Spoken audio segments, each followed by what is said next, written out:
Hi guys! Kaya magluto na naman tayo ng another low carb recipe. First, magsusutay tayo ng onion. And then after nyan, lalagay mo na yung garlic. So ito, pwede mo siyang lutuin kahit na walang meat.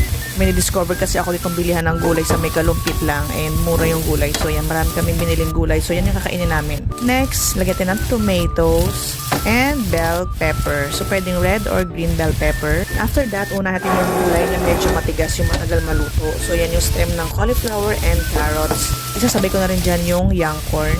Medyo lumambot na siya. Mo lang siya and then lagyan mo siya ng konting water para mabilis lumambot. And once na lumambot na siya, ilalagay na natin yung cauliflower. So this recipe is keto friendly and pwedeng-pwede siya sa mga nag-low carb diet. Dito simmer mo lang yung cauliflower and once medyo lumambot na siya kasi ayaw natin siyang ma-overcook. Gagawa muna tayo ng slurry para pampatikin ng sauce. Water lang yan and cornstarch. Magla-add lang tayo ng salt and pepper to taste and konting magic sarap. And don't forget to put oyster sauce from Mamacita's.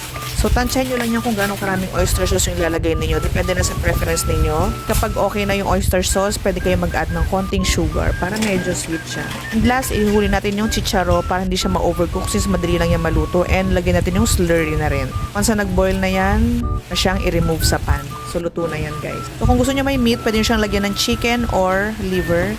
Pwede rin namang tofu ang ilagay nyo dyan. And ayan, alisin na natin siya sa pan. Ayan, pag ganyan na yung sauce niya, thick na, luto na yan guys. So that's it, another low carb recipe or keto friendly. Yun lang guys, don't forget to follow and share and thank you for watching. See you on my next videos. Bye!